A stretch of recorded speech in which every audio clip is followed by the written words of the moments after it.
이 시간 우리들에게 주실 하나님 말씀 찾겠습니다. 에베소서 1장 3절 4절 말씀입니다. 찬송하리로다.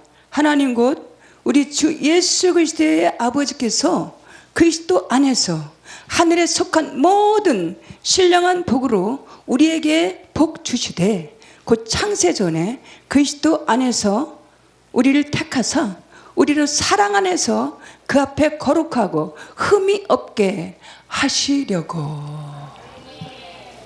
아멘. 이 시간 말씀의 제목은 영적인 복입니다. 3절 말씀에 하나님께서 우리 인생들에게 복을 주시길 원하시는데 그것은 신령한 복, 영적인 복을 주시기를 원하신다라는 것입니다. 현실 가운데 보고 듣고 만져지는 현상 가운데, 현실 가운데 살아가는 우리들에게 하나님께서 이 땅의 복, 현상의 복, 현실의 복, 이 세상의 복을 주신다라고 하지 않으시고 왜 신령한 복, 영적인 복을 주신다라고 하셨을까? 이 세상 복은 우리 인생들이 부지런하게 성실하게 달리면서 열심히 부지런하게 성실하게 뛰고 달리면서 살아가다 보면 그 어느 순간에는 땅의 복, 물질의 복, 보고 듣고 만져지는 이 세상의 현상의 복을 얻을 수 있지만 취할 수도 있고 쟁취할 수도 있지만 보이지 않고 들려지지 않고 만져지지 않는 신령한 복, 영적인 복은 우리의 힘으로나 능으로나 지혜로나 도무지 얻을 수 없기 때문에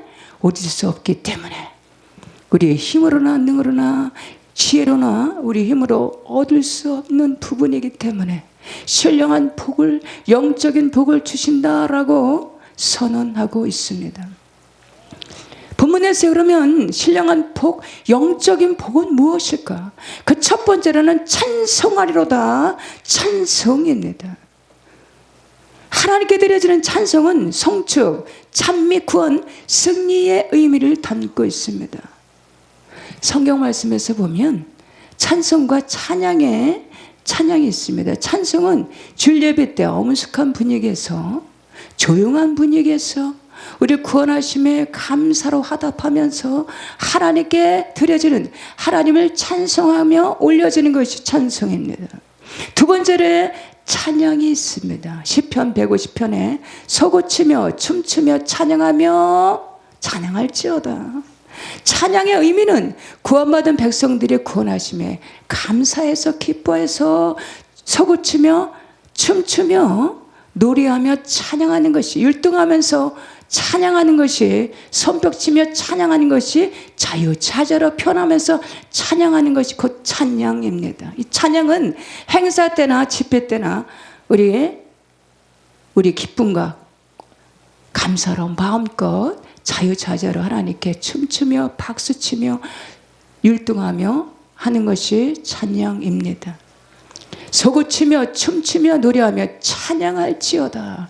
찬송은 곡조 있는 기도입니다. 가사가 성경 하나님의 말씀으로 되어 있습니다. 찬송을 부를 때 전심과 진심으로 마음과 뜻과 정성을 다하여 하나님의 성호를 높여드릴 때 찬송 중에 거하시는 하나님의 구원의 역사가 나타납니다. 누가복음 11장 말씀에 우리가 우리에게 죄지은 모든 사람을 용서하오니 우리 죄도 사하여 주옵시고 우리를 시험에 들게 하지 마옵소서 하라. 찬송 중에 거하시는 하나님께서 우리 안에 상처를 치우게 하심으로 나에게 아픔을 주고 고통을 주고 힘들게 했던 그 누군가를, 그 상대를 진심으로 용서하는 마음으로 찬송을 드릴 때 그 심령의 아픈 상처를 만지시고 고쳐 주시는 줄 믿으시길 바랍니다. 할렐루야. 이사야 30장 말씀에 하나님께서 당신의 백성을 그 맞은 자를 고치시는 날에는 햇빛이 달빛 같겠고 달빛은 일곱 날의 빛과 같으리라.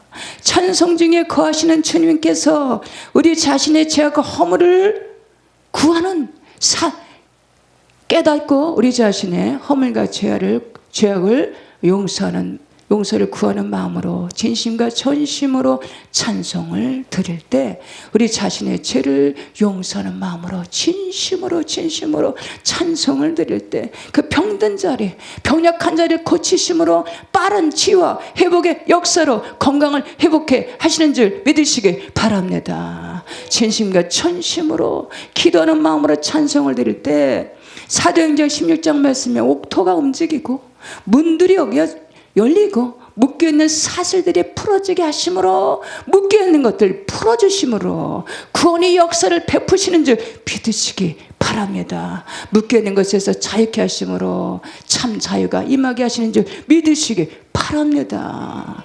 찬송하리로다. 그러나 이 찬송은 아무나 부를 수 있는 것이 아닙니다. 찬송은 4절 5절 말씀에 창세전에 예전 가운데 택하심을 입은 자들이 하나님의 성호를 높일 수 있고 찬송할 수가 있다라는 사실입니다. 만세전에 창세전에 예전 가운데 부르셔서 오늘도 하나님의 성호를 높여 찬송할 수 있음에 감사하시기 바랍니다. 찬송은 아무나 부를 수 있는 것이 아닙니다.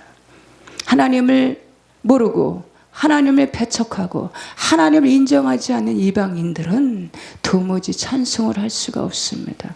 이방신을 섬기는 무속인이나 점장이들, 거짓 선지자들은 도무지 하나님의 성호를 찬송할 수가 없다라는 것입니다.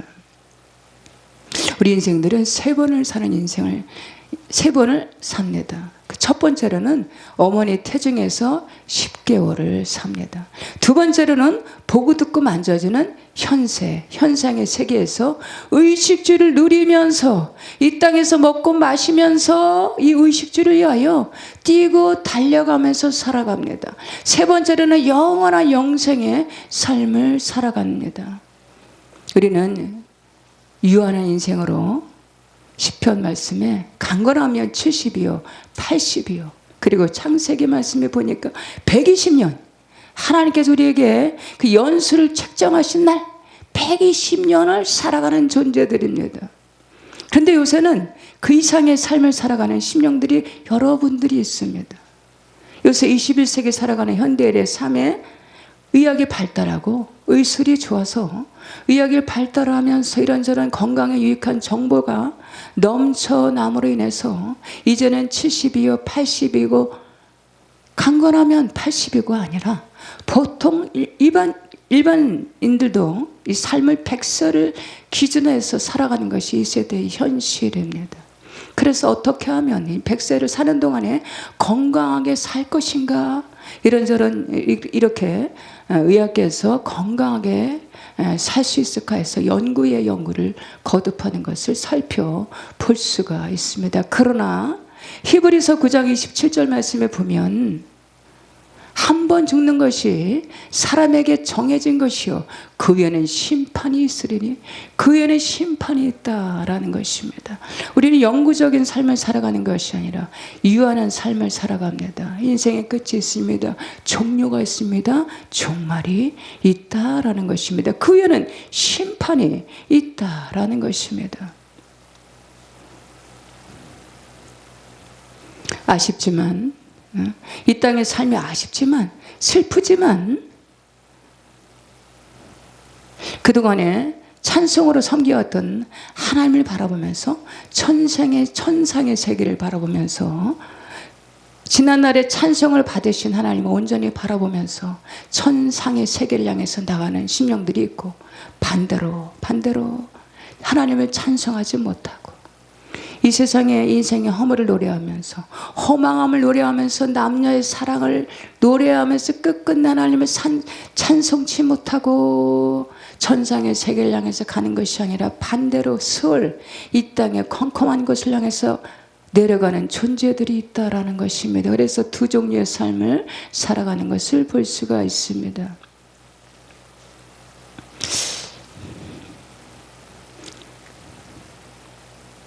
찬송하리로다. 우리의 삶을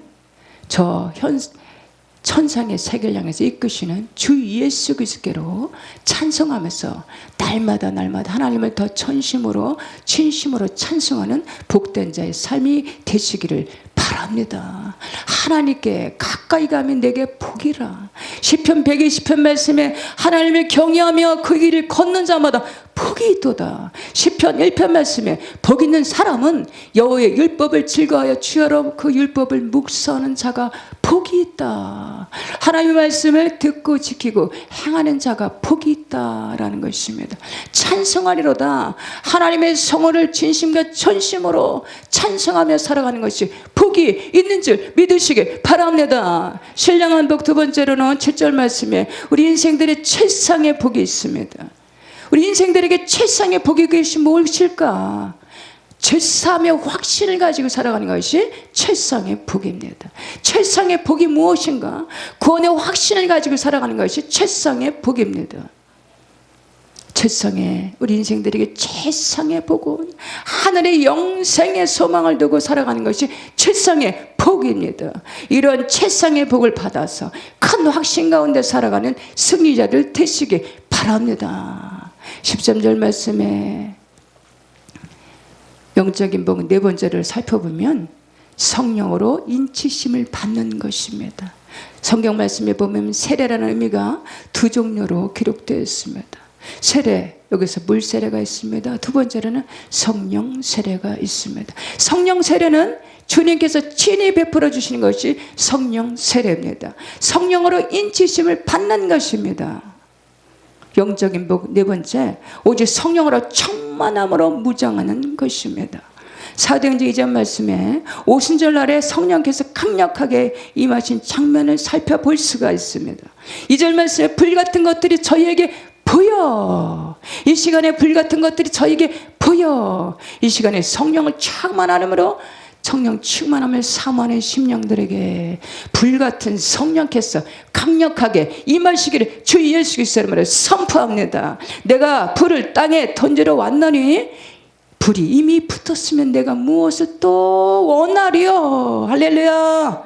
이 불이 붙었으면 내가 또 무엇을 원하리요. 죄악으로 관영하는 이 시대 지말에 승리할 수 있는 비결은 그것은 오직 성령 충만함으로 무장하는 것인 줄 믿으시기 바랍니다. 말씀과 기도로 거룩하여 지내라. 사도행전 1장 말씀에 오직 2장 말씀에 오직 성령이 너에게 임하시면 1장 말씀이 1장 8절 말씀입니다. 오직 성령이 너에게 임하시면 너희가 권능을 받고 온 유대와 사마리아와 땅끝까지 이르러서 내 증인이 되리라. 오직 성령 충만하면 나타나는 열매가 있습니다. 그것은 방언입니다. 각국의 언어, 각 나라의 언어 방언입니다. 요새 영상에서 보면 방언을 할 것인가? 방언을 하지 말아야 되는 것인가?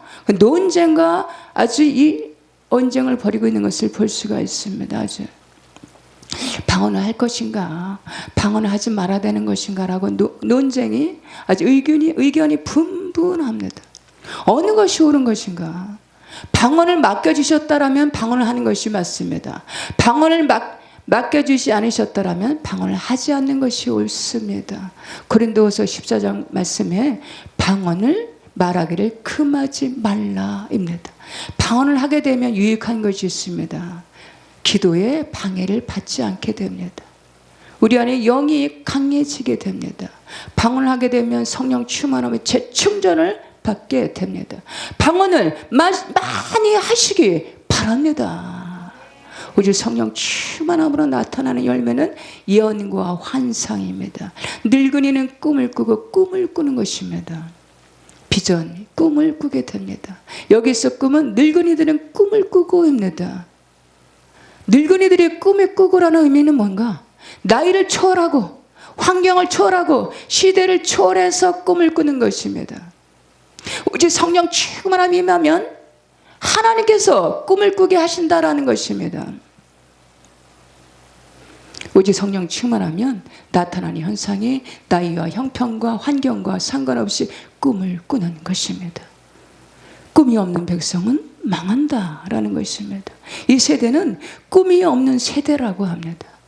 요새 청년들, 청소년들에게 꿈이 무엇이냐라고 설문조사를 했는데 거진 70% 이상이 나는 꿈이 없습니다. 나는 꿈이 뭔지 모르겠습니다라고 대답을 하였다라고 합니다. 다음 세대를 위해서 다음 세대를 이끌어가는 우리 청년들에게, 우리 자녀들에게 비전, 꿈을 심어 주시기 바랍니다.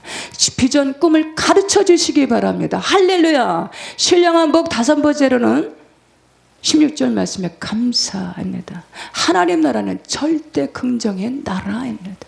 범사에 감사라. 있는 그리스도 예수 안에서 너희를 향하신 하나님의 뜻이라. 요새는 언젠가부터 이 감사가 잘 보이지가 않습니다. 여기도 봐도 저기 봐도 이 감사가 아주 희귀합니다. 그러나 예수 그리스도 안에서 범사에 감사가 풍성하게 늘 한자나 함께 하시는 줄 믿습니다. 예수 그리스도 안에서 범사에 감사하라라는 것입니다. 얼마 전까지만 해도 예전에 7080 시절에 감사가 넘쳐났던 시절도 있었습니다. 한국교회가 예배가 넘쳐났습니다. 전도가 넘쳐났고 기도가 넘쳐났고 교회 풍으로 수많은 심령들이 감사로 넘쳐났던 시절이 있었습니다. 이런 기독교 예배가 넘쳐남은 이날의 정치, 경제, 문화에 큰 그 선한 영향력이 그 영향력을 끼치게 됐어. 그 영적인 영향력은 대한민국의 OECD 국가들 중에서 세계 10위권의 선진국의 대열에 속하게 되는 글로벌 시대가 열리고 세계 최강국의 선진국 대열에 속하게 된 것을 살펴볼 수가 있습니다. 그러나 코로나 팬데믹을 접하면서 수많은 심령들이 비대면 예배를 선호하면서 교회를 떠나가게 되고 예배가 줄어들게 되고 예배가 점점 멀어지게 되고 예배 자리에서 벗어나게 됨으로 인해서 감사가 희미해지게 되고 감사가 멀어지게 되고 감사가 희귀하게 된 것을 살펴볼 수가 있습니다. 성경 하나님 말씀에 613가지 율법, 율례, 규례가 있습니다. 여기서 말씀해 보면은 하라 하고 절대 긍정에 이렇게 하라라는 말씀이 있고 이렇게 하지 말라라는 말씀이 있습니다. 권유와 권고의 말씀이 있습니다. ing 현재 진행형이 있습니다. 요한복음 19장 34절 말씀에 그중 한 군인이 옆구리를 찌르니 곧 피와 물이 나오더라. 말씀에 하라라고 하는 말씀에 순종하기 위해서 애쓰고 힘써야 되는 줄 믿습니다. 하라라는 말씀에 순종하게 되면 그 순종의 말씀에 복이 임하게 됨으로 인해서 그 행하는 모든 일에 형통케 하시는 줄 믿습니다. 할렐루야. 이렇게 하라라는 말씀에 순종함으로 그 하는 모든 일에 범사에 형통한 복이 임하시기를 바랍니다. 할렐루야. 반대로 하지 말라라고 하는 말씀에 하게 되면 그 영이 죽게 됩니다. 그 영이 황폐하게 됩니다. 창세기 3장 말씀이 하와가 에덴 동산에 있는 선악과를 그 신과의 열매를 따먹으로 인해서 하나님께서 금지하신 말씀에 그 말씀에 도전함으로 선악을 알게 하는 열매를 따먹으로 인해서 그들은 에덴 동산에서 추방을 당하게 되고 에덴에서 추방을 당하는 그들에게는 영이 죽게 되는 영이 황폐하게 돼서 끊임없이 방황하는 삶을 살아가는 것을 살펴볼 수가 있습니다. 우리가 혹시 언제부턴가 우리가 어느 순간부턴가 이 순종의 자리가 아니라 불순종의 자리에 놓여 있는 것은 아닌지 우리 자신을 살펴보시기 원합니다. 다시 우리가 불순종의 아들, 그 불순종의 자리에 있다면 다시 순종의 자리로 이렇게 하라라는 말씀 앞에 순종의 자리로 나아가는 저 우리 모두가 되셔서 늘 하나님께서 이 순종하는 자에게 주시는 그 형통한 자의 삶을 살아가시는 저와 우리 모두가 되시기를 주 예수 그리스도 이름으로 축복합니다. 말씀을 읽고 마치겠습니다. 찬송하리로다. 하나님 곧 우리 주 예수 그리스도의 아버지께서 그리스도 안에서 하늘에 속한 모든 신령한 복으로 우리에게 복 주시되 아멘. 감사합니다. 말씀을 마치겠습니다.